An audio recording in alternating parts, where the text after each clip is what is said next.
Hello hello, ici Estelle Ducommun, hôte et créatrice du podcast Biz and Bibs. Biz and Bibs, c'est le premier podcast des parents qui se sont lancés dans l'entrepreneuriat en assumant ce nouveau rôle, mais surtout une communauté bienveillante de parents inspirants.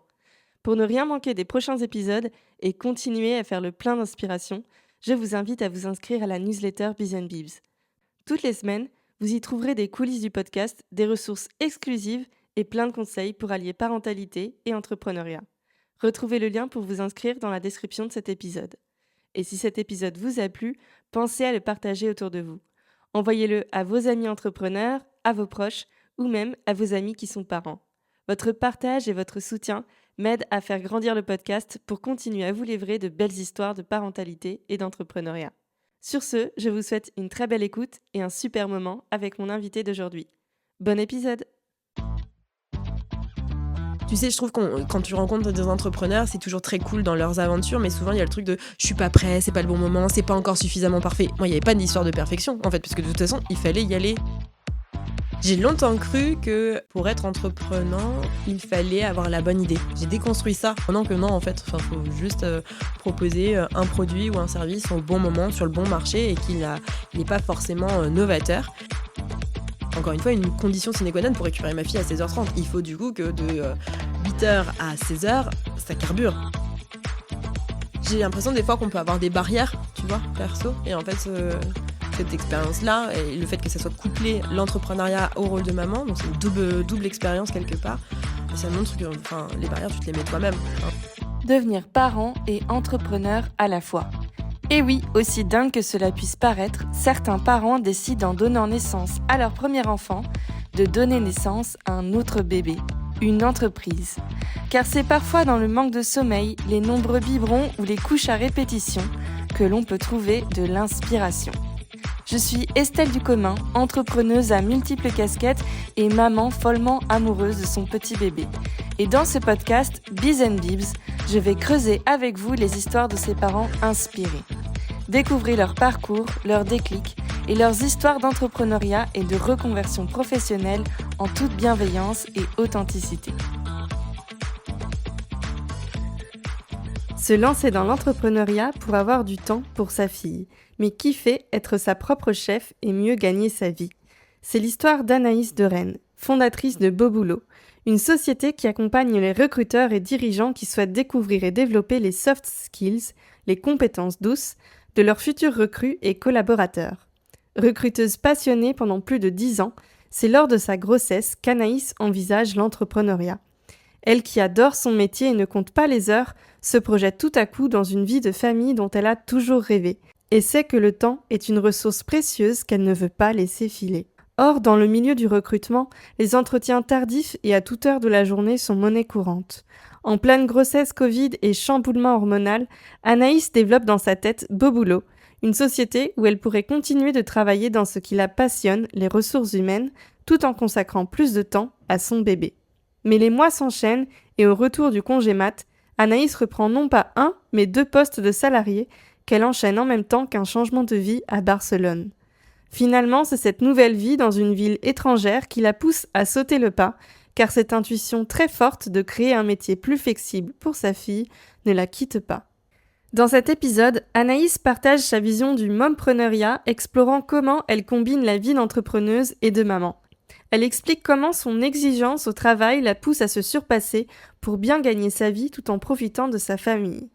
Anaïs aborde également la difficulté de séparer les sphères pro et perso, ainsi que les nombreux obstacles et stéréotypes qu'elle a dû mettre de côté pour entreprendre avec plus de sérénité. Découvrez le portrait d'une entrepreneuse bosseuse et déterminée et d'une maman ambitieuse et impliquée. Cet épisode a été enregistré à l'école de production sonore et audiovisuelle Sonopro Barcelona. Si vous ne connaissez pas, Sonopro Barcelona, c'est l'école de référence pour se former au métier du son, de la musique et de l'audiovisuel. Si vous voulez vous reconvertir en ingé son ou même devenir DJ, n'hésitez pas à aller y faire un tour. Merci encore à eux pour l'accueil.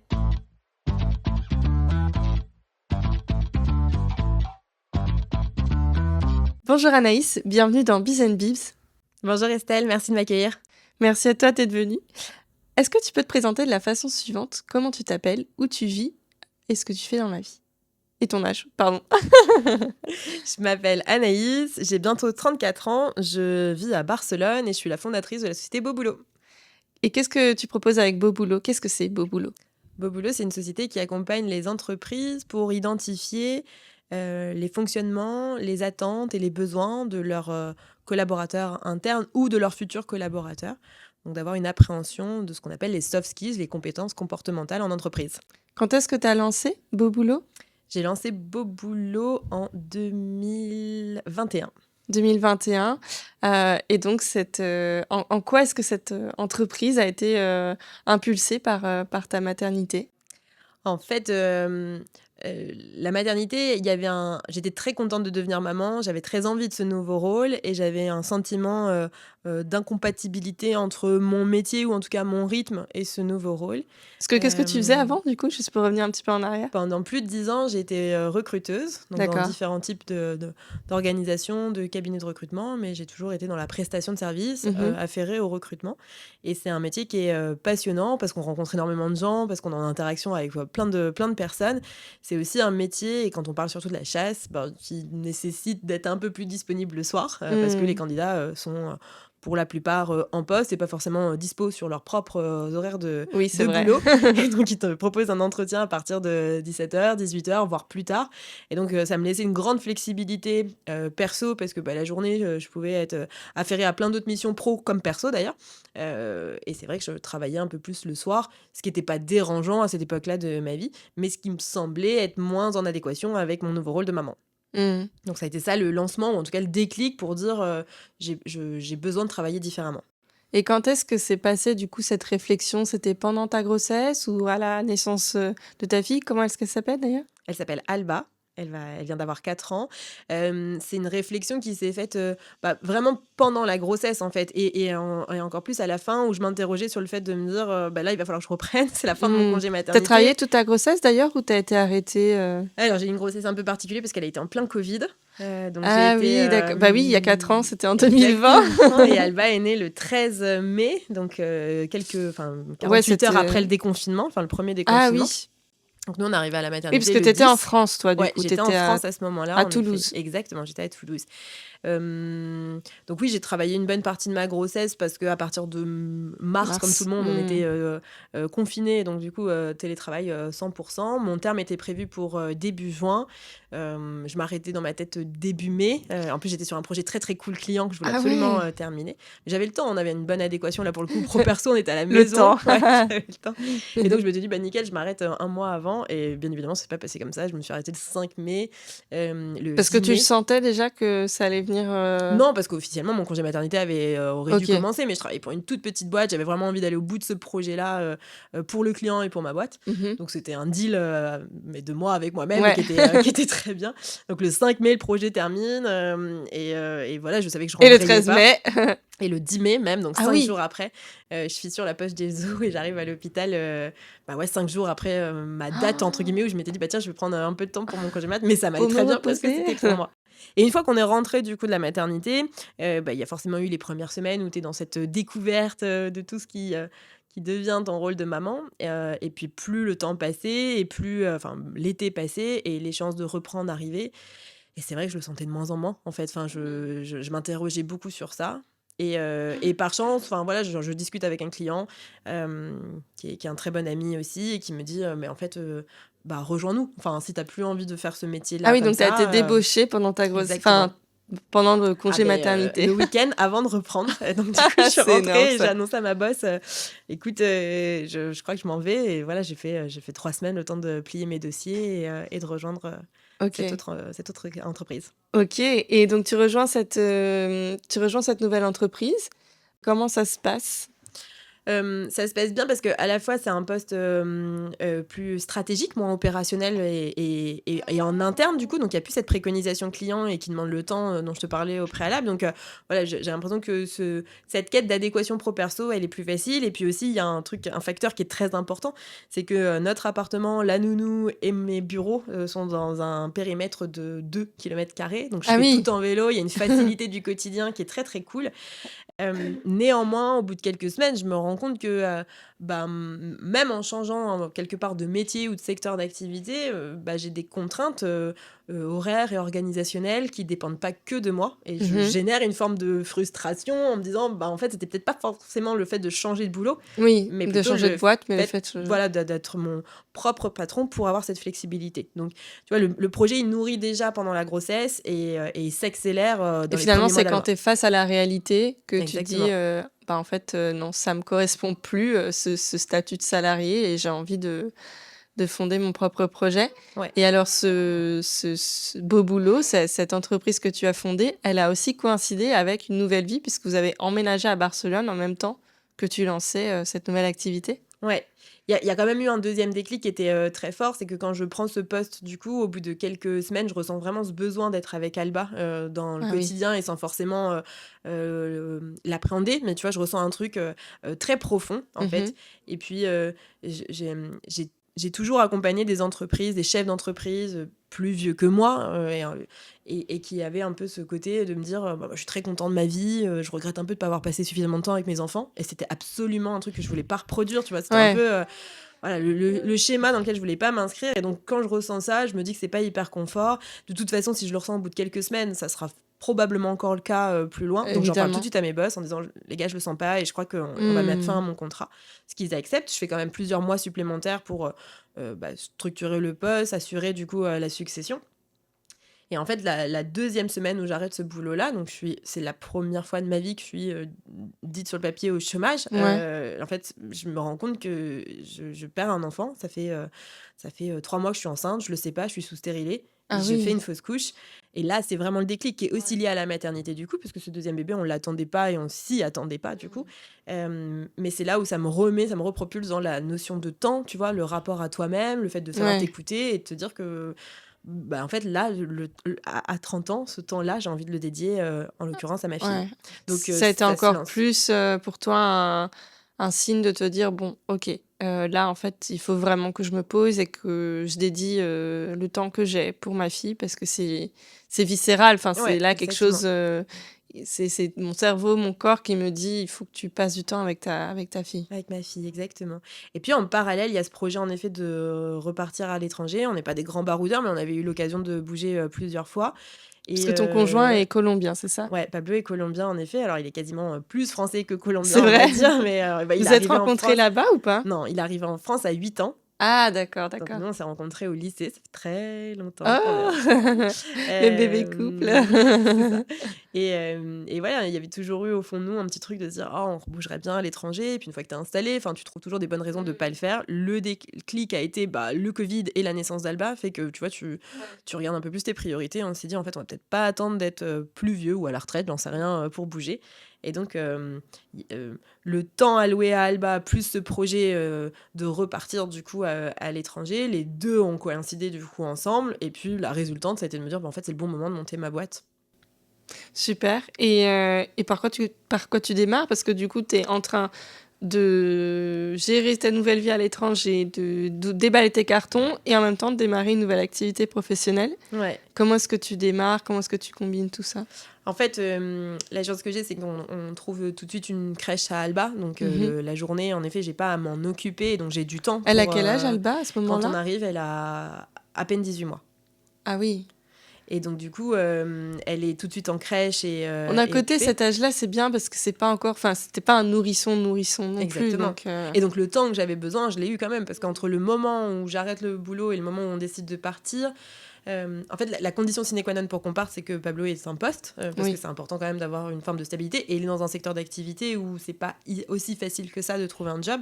Donc, c'est la condition pour qu'on parte sereinement. Donc, le temps, en effet, qu'on prenne la décision de partir, qu'on identifie les pays qui peuvent nous intéresser, qui commence à candidater, qui passe ses entretiens, et qui décroche le job, ça va très vite en vrai, mais il se passe quand même 5 mois. Ouais. Donc, il y a ces 5 mois-là où je suis en temps plein avec elle. Donc, ça, c'est trop, trop cool. Et puis, en réflexion plus perso, au fond de moi, il y a toujours cette aventure en fait qui démarre entrepreneuriale où tu vois, tu as un petit cahier sur ta table de chevet et tu notes tes idées et tu structures au Ouais, fur et à pendant les mesure. siestes de bébé, ça cogite. Exactement. En tout cas, je me dis que c'est une possibilité et je note toutes mes idées, je m'intéresse vachement au développement personnel, j'écoute plein de podcasts en effet sur la création d'entreprise. Enfin, tu vois, j'essaye vraiment de me nourrir en me disant euh, c'est une potentialité et si je la prends, il faudrait que je sois le plus à même, tu vois, Mhm. de la gérer. Mais le déclic, il arrive vraiment à Barcelone parce que en fait, on vit cette aventure à repartir du coup à l'étranger. On est trop content, on trouve une crèche à Alba, tac tac, un appartement, tout se goupille bien. Mais j'ai encore cette crainte en me disant ouais, mais financièrement, enfin, tu vois, c'est peut-être pas le bon moment et tout. Et donc je prends un poste de recruteuse, enfin, comme il y en a énormément en effet à Barcelone. Et en fait, cette fois, je fais 3 semaines. Et au bout de 3 semaines, je leur dis en fait, les gars, je le sens pas. Enfin, Oui. voilà, tous les voyants sont ouverts, mais j'ai conscience que là, c'est moi avec On va moi-même. dire Je vais que tu pas t'es... réussir. Enfin, j'ai pas envie de ça. Et ça sert à rien de perdurer alors qu'on va se retrouver dans T'avais la déjà même cette situation. petite voix en fait pendant ta grossesse de j'ai Ouais. bien envie de changer de mode de vie et puis de me lancer à mon compte. Non, on va quand même essayer un petit peu encore. Et en fait, t'as réessayé, tu t'es dit non, c'est pas possible. Ouais, t'as toujours un truc de raison en effet qui peut te Oui. ramener et puis quand tu deviens parent, forcément t'as des charges et des frais qui sont supplémentaires, tu vois, donc je pense que t'as un besoin de sécurité, de stabilité Oui. par ce schéma familial et de sécurité qui sont plus importants. Donc la voix de la raison me fait dire reprends un boulot lambda et puis en plus j'arrive à me convaincre en me disant en plus je vais vivre à l'étranger, rencontrer de nouvelles personnes, parler une nouvelle langue, donc ça va dynamiser tout ça et c'est pas trop grave si j'assouvis pas mes besoins pro. Absolument pas. Encore une fois, au bout de 3 semaines, je leur dis non, en fait, je me projette pas. Pareil, je reste plusieurs semaines pour être sûr qu'on puisse faire une passation cool. Et tout de suite, je me lance, en fait. Et Ah ouais, tu quand te je me lances lance, ouais, vraiment. quand je me lance, je me dis, en fait, j'ai pas le choix il faut que ça fonctionne d'un point de vue, en effet, financier. Il y a pas de filet derrière, donc il y a pas le choix que ça fonctionne. Et ça me donne encore plus les armes à y aller. Tu sais, je trouve quand tu rencontres des entrepreneurs, c'est toujours très cool dans leurs aventures, mais souvent il y a le truc de je suis pas prêt, c'est pas le bon moment, c'est pas encore suffisamment parfait. Moi, il y avait pas d'histoire de perfection en fait, puisque de toute façon, il fallait y aller et je me suis dit je vais le faire et puis forcément, je vais m'ajuster au fur et à mesure.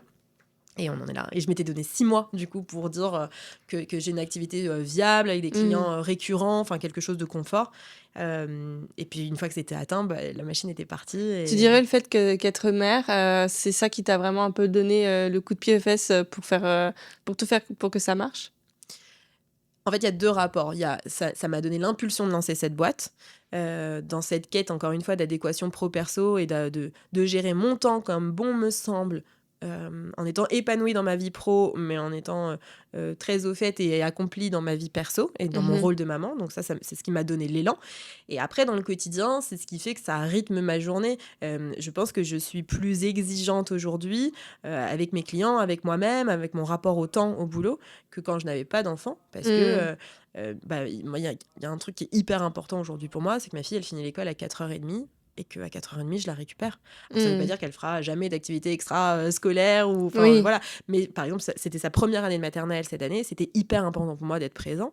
Et voilà, j'ai mis un point d'honneur à me dire tous les jours, je la récupérerai à 4h30 avec quelques ajustements côté pro Oui, quand c'est bien besoin. sûr. Mais ma première quête de lancer cette boîte, c'était d'avoir du temps avec Alba, oui. Et avant l'entrepreneuriat, ça t'avait jamais chatouillé, on va dire? Ça m'avait chatouillé parce que alors j'avais très vaguement lancé une petite activité de création d'attrape-rêve et de pampi voilà un truc de déco. Rien à voir. Voilà, c'était plutôt sur la facette créative. J'avais eu plusieurs personnes qui m'avaient dit en effet qu'ils me voyaient bien lancer une boîte. J'avais eu une de mes boss un jour qui me l'avait dit et ça m'avait vraiment marqué. J'ai mon premier sponsor qui est mon mari qui me soutient et qui depuis des années en rigolant me dit toujours que j'aurais une boîte et donc c'était le cas dans le T'avais côté finalement un côté drôle, entrepreneurial je pense, ouais. ouais. Et puis après, même si tu fais un peu la rétrospective côté familial, j'ai un grand-père et un oncle d'ailleurs qui étaient tous les deux restaurateurs sur 2 établissements différents. C'est pas tout à fait la même chose, mais t'es quand même mais entrepreneur. ils sont commerçants, ils sont à leur compte. Mais j'avais aussi la mauvaise partie de l'entrepreneuriat. Un de mes grands-parents, enfin un couple de mes grands-parents avait monté une boîte, d'ailleurs petit clin d'œil à la maternité, puisque c'était une société qui fabriquait des articles de puériculture. D'accord. Donc tout ce qui est capote de poussette, l'ombrelle, le sac à langer, tout ça. Donc c'était fournisseur d'un très grand fabricant de poussettes. Mon grand-père est décédé en quelques mois. Mon père s'est retrouvé à 20 ans propulsé à la tête de cette entreprise. qu'il a tenu tant bien que mal, parce qu'à 20 ans, et quand c'est pas ton business, bon, ben, Ouais. voilà, et que ton associé c'est ta mère, enfin j'imagine du coup pour mon Ouais. père un peu Sacré compliqué. schéma, ouais. Et du coup, quand je te dis que j'ai la mauvaise partie, c'est que moi je suis née en 90. C'est en pleine montée de la Chine, du coup. Donc, entreprise de textile au fin fond du Nord, c'est pas forcément ce qui fait le plus vibrer. Donc, j'ai vécu le côté où, bah oui, tu te sépares de 300 collaborateurs, enfin, tu vois, tu mets la clé sous la porte. Donc, je dirais que du côté de mes parents, il y avait presque plus une réticence, tu vois, en Ouais. disant, quand t'es salarié, en fait, tu touches ton salaire tous les mois, tu peux avoir tes week-ends ou en tout cas tes jours congés. Enfin, donc, ils m'ont toujours soutenue, Oui. et même à 30 Mais ans, t'as quelque vu part. quand même un peu de Voilà. peur dans Mais leur regard ou de exactement. doute Ouais. par rapport... Surtout que tu venais de devenir maman, donc Exactement. c'était... Et par rapport à leur propre retour Oui, d'expérience. Donc, c'était aussi évidemment. leur propre biais dans ce qu'ils avaient vécu, du coup. Mais à la fois, ils étaient un soutien et à la fois, il y avait quelques réticences. Donc, le côté entrepreneurial, je pense que je l'avais en moi. En tout cas, j'avais les bonnes aptitudes pour le faire. Et j'avais aussi une forme de lucidité sur tout ce que ça peut impliquer. Alors, pourquoi Beau Boulot et pourquoi est-ce que tu as voulu te lancer dans ce secteur d'activité et avec ce que tu proposes tout spécialement?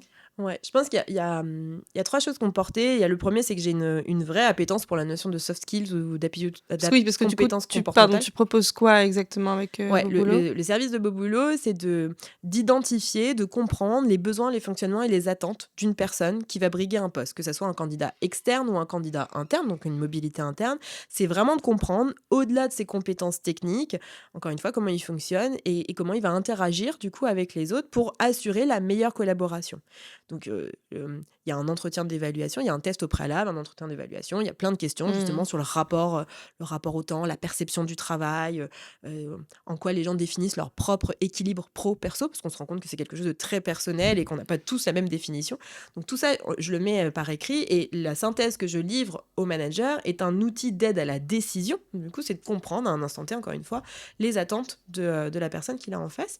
Et c'est tourné en préconisation managériale. Le but de Beau Boulot, c'est pas de trouver la personne qui colle à 100% aux compétences, mais c'est plutôt de se dire, bah voilà où en est ton interlocuteur en face, enfin le candidat qui brigue le poste, et qu'est-ce que toi, en tant que manager, tu dois ou tu devrais faire pour qu'il soit pleinement épanoui et qu'il puisse grandir du coup dans ta boîte. Pour l'aider à trouver le meilleur collaborateur, que ce soit à la fois pour remplir le rôle qu'il a à remplir, mais aussi pour que cette personne se sente bien dans l'entreprise, puisse prospérer, évoluer et que ce soit pas quelqu'un qui s'en aille à la fin de sa période d'essai. Exactement. Et alors, c'est rigolo parce que moi, quand même, dans les profils des entrepreneuses que j'ai interviewées pour le moment, c'était beaucoup de projets qui étaient motivés par la maternité, mais qui avaient du coup rapport à la petite enfance. On a eu des poussettes, on a eu du coworking crèche, on a eu des vêtements de maternité.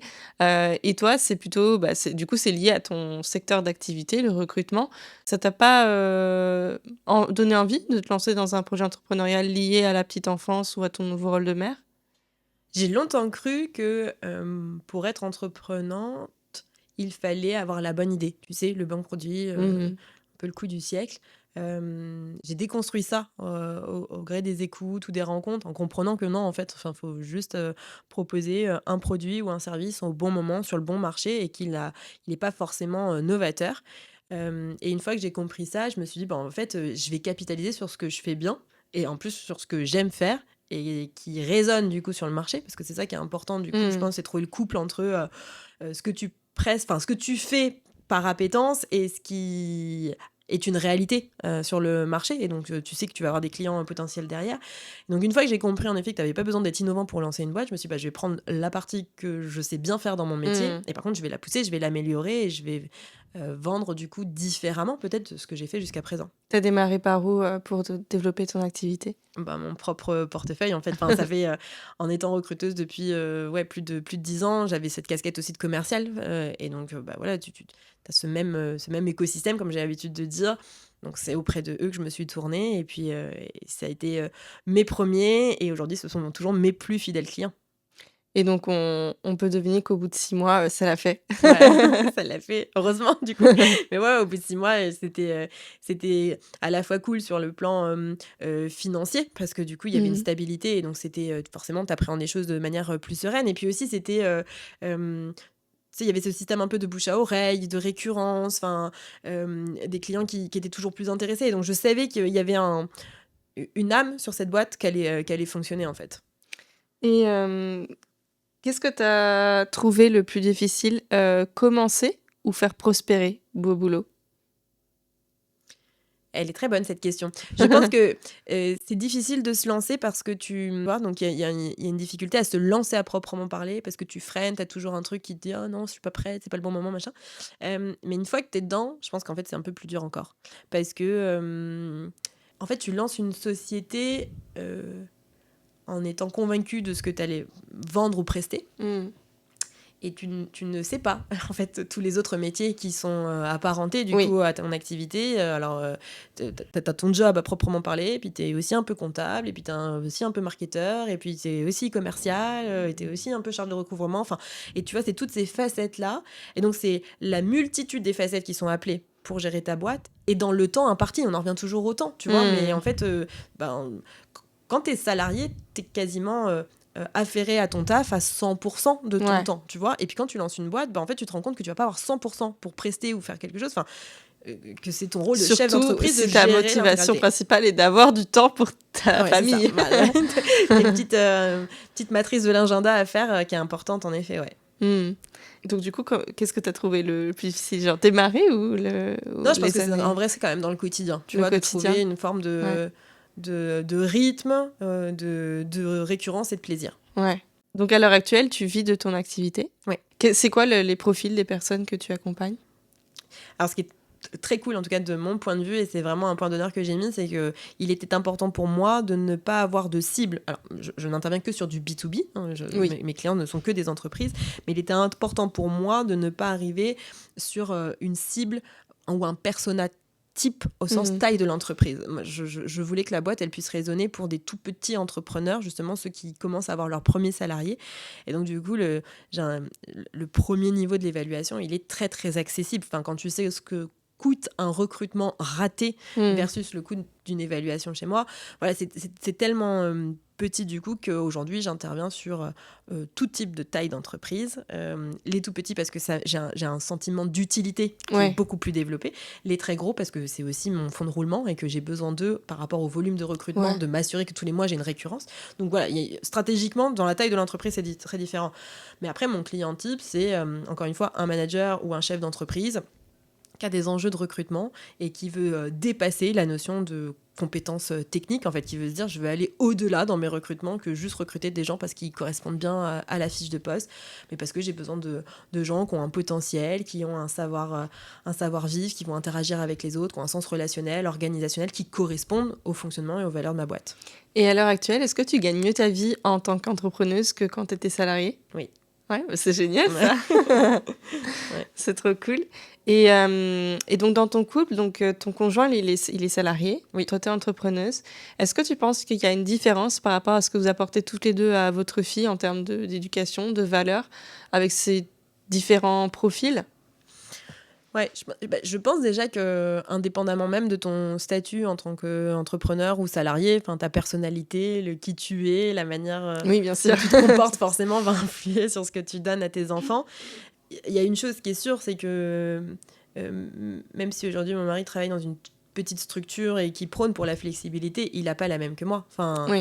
Pablo, récupérer sa fille à 16h30, c'est nécessairement poser un demi-RTT pour aller la chercher. En fait, tu vois...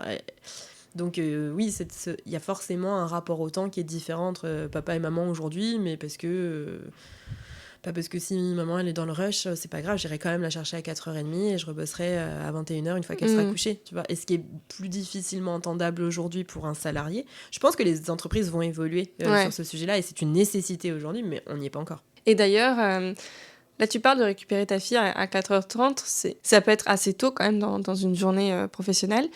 Est-ce que et puis toi, tu travailles à la maison, du coup. Est-ce que tu ressens un peu cette charge mentale de m'occuper de ma fille, de m'occuper du foyer, m'occuper peut-être des courses, etc., en plus de ma vie d'entrepreneuse, que ce soit dans ton couple, mais aussi peut-être avec ton entourage.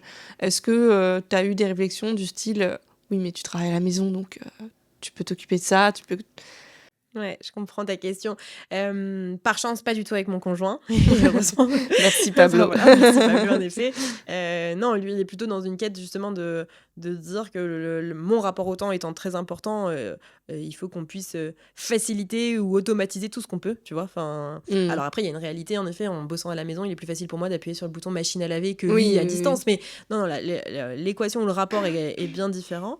Ça peut être le cas, en effet, je trouve, quand tu lances une activité, tu vois, quand tu leur dis, ouais, je fais de la presta, en plus, c'est pas palpable, c'est pas tangible, et je bosse de la maison, les gens ont un peu le côté, en effet, ils te voient en pyjama, Ouais. tu vois. Mais ça a été vite décousu, enfin, tu vois, à partir du moment, en effet, où toi, t'es bien, déjà, dans ton Ouais. activité, je pense que c'est le premier vecteur, et puis après, où ils se rendent compte que, bah, en fait, je taffe, enfin, vraiment, il n'y a, Ouais. y a pas de sujet là-dessus, enfin, pour y arriver, il a fallu bosser, et les gens de mon entourage voient bien que je bosse, oui.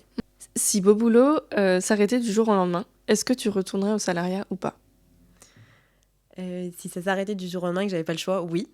Euh, Cette question, forcément, je me la suis déjà posée et en fait, je me suis toujours dit que ça pouvait être une potentialité. Tu vois, je l'ai pas exclu aujourd'hui. Alors, plus les années passent, plus le boulot fonctionne et moins j'en ai envie et moins je l'espère du coup. Mais je me dis toujours que c'est une potentialité. En fait, au début, quand j'ai lancé, je me suis aussi dit peut-être qu'un jour, je trouverai une boîte qui, justement, dans ce rapport au temps, dans cette flexibilité et dans le contenu même des missions, me ferait suffisamment envie pour repasser côté salarié. Plus j'avance et plus je me dis, bah non, en fait, pourvu que cette super boîte soit cliente et non Oui. pas mon patron. Mais à la fois, je suis réaliste, tu vois, et je me dis que pour X raisons, ça peut s'arrêter, ça peut être aussi un besoin perso, ça peut être une nécessité, tu vois, et donc je sais que bah, potentiellement, ouais, ça peut être le cas. Mais du coup, oui, c'est pas quelque chose qui te fascinerait. À la limite, tu voudrais plutôt plus rebondir en créant une autre boîte que retourner au salariat. Oui, je pense que ça m'a donné la force, en fait, de me dire que si cette première boîte, elle fonctionne, potentiellement, il pourra en avoir d'autres, tu vois. Donc, je pense que ça me donnerait plus d'énergie à me dire comment je rebondis dans une nouvelle aventure entrepreneuriale avant même de me dire comment je candidate, quoi. Est-ce que le fait d'être mère, justement, tu penses que tu entreprends différent que si tu n'avais pas entrepris, enfin, si tu avais entrepris mais que tu n'avais pas été maman? Est-ce que ça te donne une motivation, une force différente, une organisation aussi, sûrement? L'organisation, c'est sûr, en effet. Encore une fois, le rapport au temps est tellement important chez moi.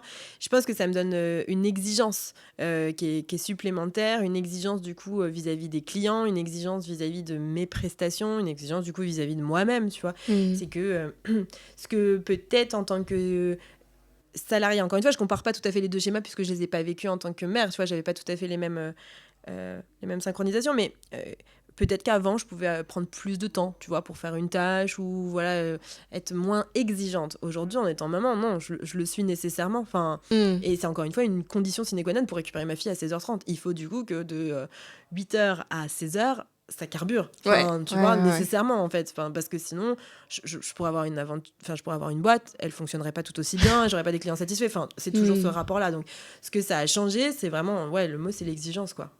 Et est-ce que tu es épanouie professionnellement et personnellement, du coup, dans ta vie aujourd'hui? Ouais, je suis hyper épanouie professionnellement. Je pensais pas que elle marcherait autant. Encore une fois, j'ai lancé cette boîte pour répondre à un besoin perso et pas pour vivre réellement une aventure entrepreneuriale. Aujourd'hui, ça s'inverse. Enfin, tu vois, je suis pleinement épanouie. Je contribue à la réussite d'entreprise et ça me fait vraiment plaisir. Et puis, il y a un côté un peu double effet qui se coule, tu vois, dans ma presta, c'est que j'aide une boîte à mieux recruter et j'aide aussi un candidat à un instant T peut-être à soit mieux se connaître, soit comprendre réellement comment il peut fonctionner.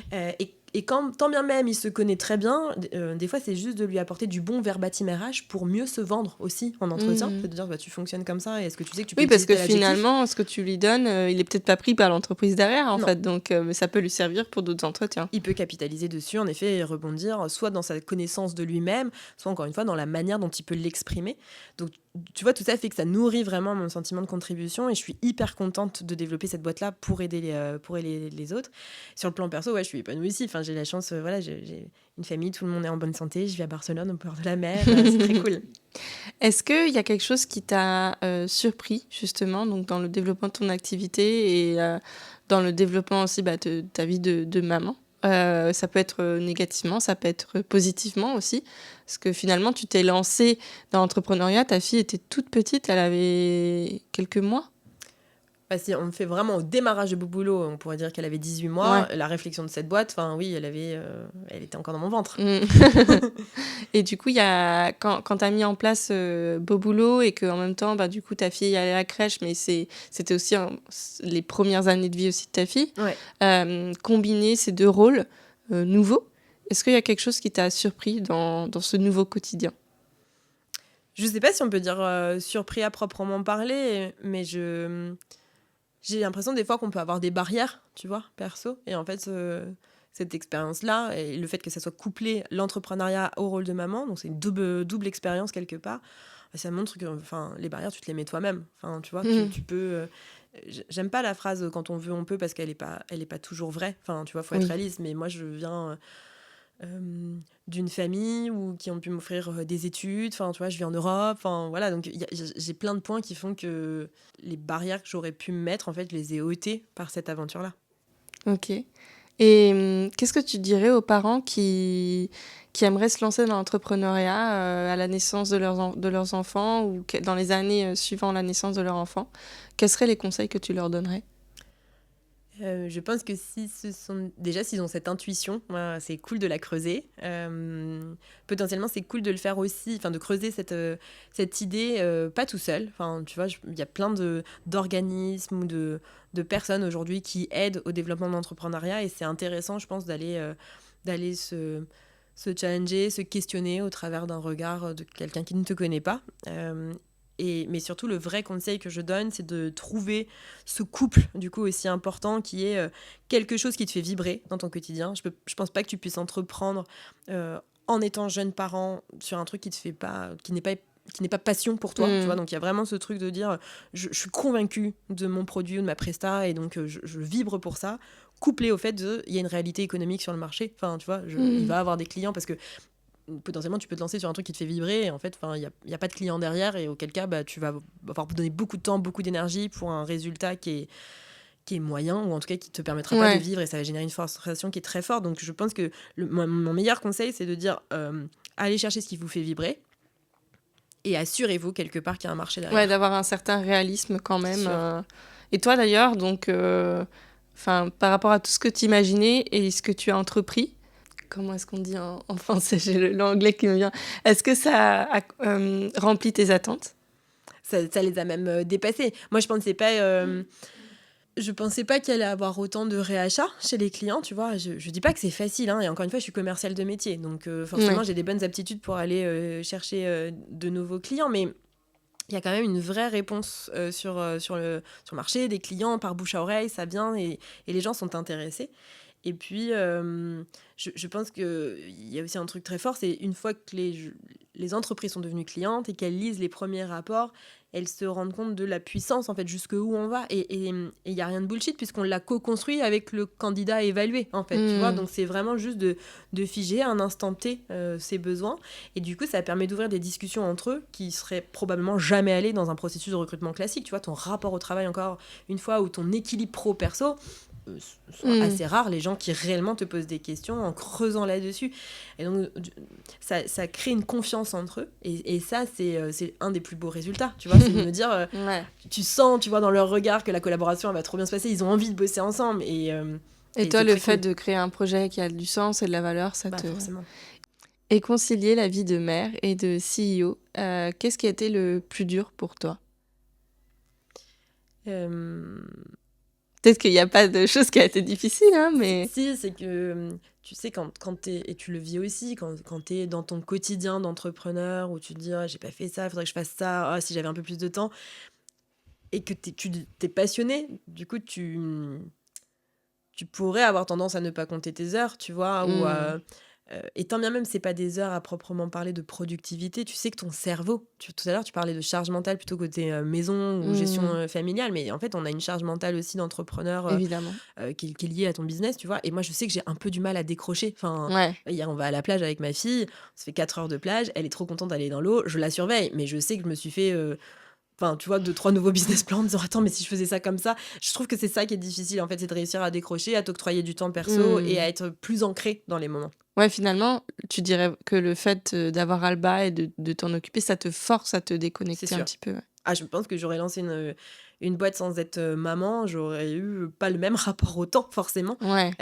Et peut-être même plus polluant, tu vois, quitte à Mmh. m'oublier un peu et à vivre que pour ça. Est-ce que tu as des prochains projets pour Beau Boulot à venir?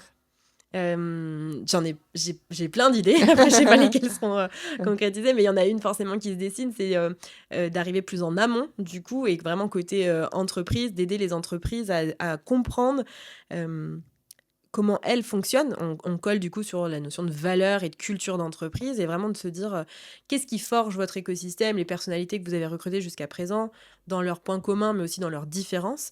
Et en fait, en travaillant là-dessus, c'est ce qui peut aider à mieux définir une fiche de poste derrière et notamment les aptitudes comportementales attendues, tu vois. Mmh. Et donc d'arriver plus en amont. C'est un projet qui commence là et donc Donc je ce suis très serait une contente. nouvelle prestation. C'est une nouvelle presta, ouais, exactement. Et d'ailleurs, sous quel format tu proposes tes accompagnements pour les entreprises? C'est-à-dire, est-ce que c'est plutôt ponctuel? Est-ce que tu as des abonnements? Ouais, il y a les deux. La plupart des clients, forcément, commencent en ponctuel. C'est-à-dire qu'ils prennent une éval pour un candidat donné. Ils peuvent aussi prendre la même éval, du coup, pour plusieurs candidats. Si tu es sur un recrutement, Mhm. notamment externe, tu peux avoir 2-3 candidats en shortlist finale et donc d'évaluer ces mêmes candidats sur un même Mhm. poste. Et après, il y a un système d'abonnement. C'est pour des entreprises peut-être qui ont soit une taille un peu plus conséquente ou en tout cas ça peut être aussi des plus petites structures, mais qui savent qu'ils vont avoir plusieurs projets de recrutement dans l'année. Et c'est la même presta, c'est juste que du coup, le fait de le prendre en abonnement, il y a une forme de dégressivité. Super. Et est-ce que dans ta vie de maman, tu as des prochains objectifs, objectifs, le jargon professionnel, des envies de peut-être d'avoir un peu plus de temps ou non, là par rapport à l'équilibre que tu as trouvé, tu es satisfaite? Ouais, l'équilibre, il est très cool. Et j'ai presque envie de te dire, pour reprendre ton terme, il n'y a pas de nouveaux objectifs pour ne pas venir ébranler cet équilibre, tu vois. Malgré tout, en 4 ans, on a eu un bébé, un déménagement à l'étranger, on a vendu un appartement, on en a racheté un, j'ai monté une boîte.